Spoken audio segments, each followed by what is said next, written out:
Salut, je reviens, certes, depuis un bon petit moment, sur une nouvelle vidéo de C2A. Oui, il m'a fallu quand même assez de temps pour assimiler toutes ces nouvelles choses que j'ai apprises, dont en particulier cette séance-là. C'est la séance de la session au mur. Alors oui, c'est bien l'extension d'encolure, c'est bien, mon cheval il a le nez par terre, super. Mais sauf que l'extension d'encolure sans l'engagement des postérieurs, ça sert pas à grand chose, puisqu'en fait il a mis le nez par terre mais il met pas le dos en haut. Et donc c'est là le truc, c'est que l'extension d'encolure, il faut qu'elle soit complète dans tout le corps. Donc c'est vraiment ça qu'on travaille par la session, c'est-à-dire qu'on demande au cheval de dire « Coco, mets ton postérieur bien sous toi, pousse, pousse, pousse, pousse ». Et c'est vraiment le gros problème de mon cheval. Tu connais la session à la jambe.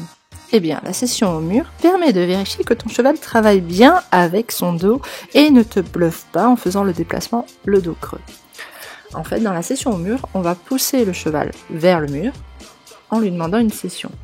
Et en le poussant vers le mur, le cheval, il a deux choix. Soit il met la tête au-dessus du pare-botte, soit il accepte de la baisser et de se placer en voussant son dos, parce qu'en fait, la distance que l'on met entre le mur et le cheval restera la même. Donc c'est le cheval qui va devoir monter son dos.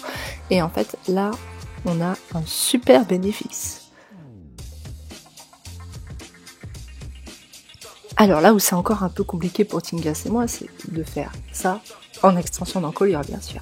Et là, on a tout le bénéfice du déplacement latéral, c'est que c'est un mouvement de gymnastique pour gymnastiquer son cheval, l'assouplir et lui amener à se travailler avec son dos en engageant son postérieur et aussi en levant son épaule. L'équation que l'on va poser à Tinkas est la suivante. Mes jambes qui lui disent de ne pas reculer et le mur qui lui dit de ne pas avancer. Il va falloir qu'il se case entre mes jambes et le mur, du coup dans une distance prédéfinie, et donc il va devoir monter son dos.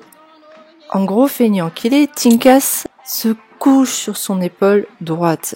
Parce que c'est un cheval, voilà, les chevaux ils ont un côté où ils sont plus penchés, Tinkas il est symétrique du côté droit. Donc c'est son épaule droite qu'il a du mal à lever. Donc à main droite, le déplacement paraît plus simple, mais au final il dérape, donc il ne supporte pas. Et à main gauche, alors là c'est plus compliqué parce qu'on lui demande de porter son épaule droite pour aller vers la gauche. Et là, c'est très physique pour lui. Cette session au mur, c'était pas une épreuve que pour Tinkas, c'était vraiment une épreuve pour moi, parce que ça a mis le doigt sur toutes les contradictions que j'avais avec ma main.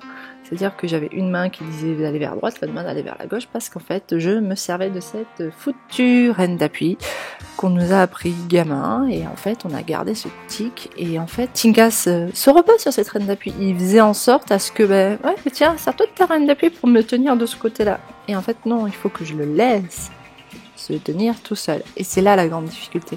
Mais au fur et à mesure, on arrive à obtenir quelques bonnes petites choses.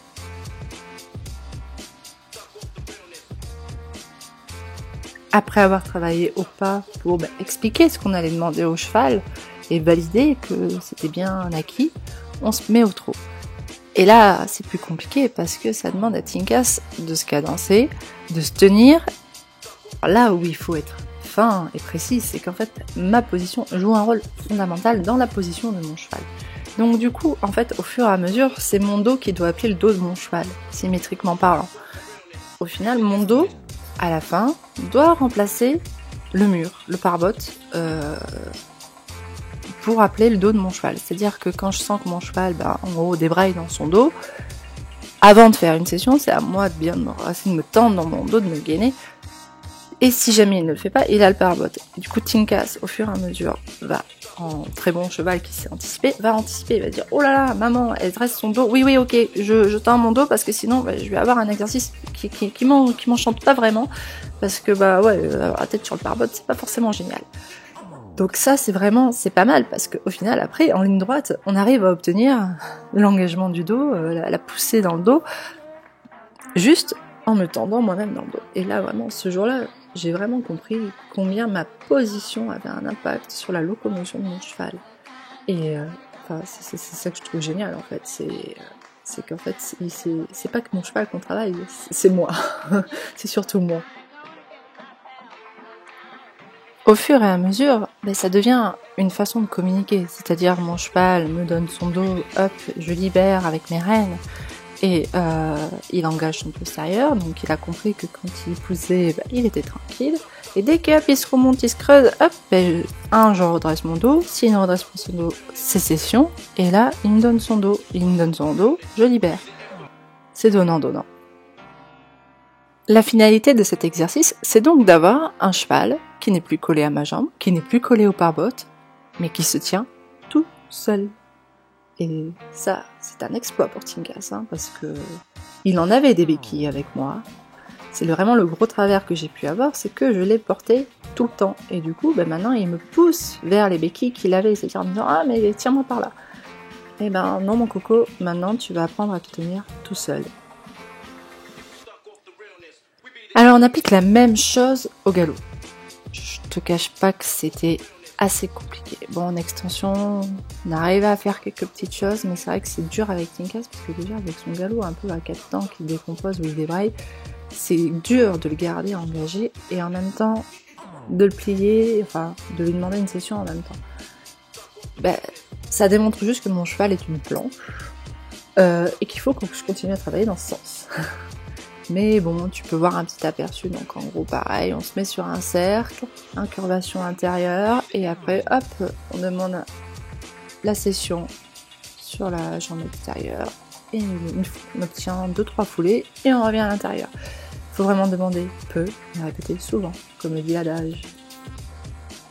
Voilà, on va s'arrêter là-dessus pour aujourd'hui. Alors on aura vu que la session au mur en extension, je te cache pas que la prochaine fois ce sera sûrement la session au mur à niveau.